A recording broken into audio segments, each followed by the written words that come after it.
Hello everyone. In this video I'm going to show you how to get the old context menus back in Windows 11. So without time wasting, let's jump into the video.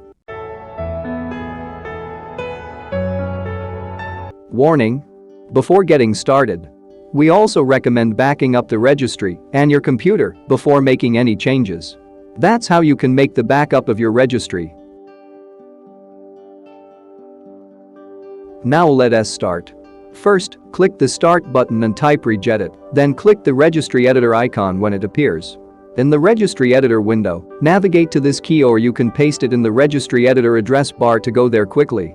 Right-click the blank area in the right portion of the window and select New Key, then paste this as the key name. Both registry address and key name are in the description. Next, right-click on the key name in the Registry Editor sidebar and select New Key. Then type this name New Key. Next, double-click the default key under New Name to open it, then close it without making any changes by clicking OK.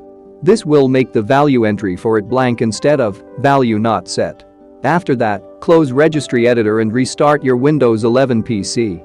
When you reboot and sign in again, right-click an item in File Explorer or on your desktop. You'll see the classic right-click context menu. If you change your mind and want to use the default context menu that Microsoft intended with Windows 11, you can either run undo win11 classic context menu.reg. The zip folder link is in description. And that's it.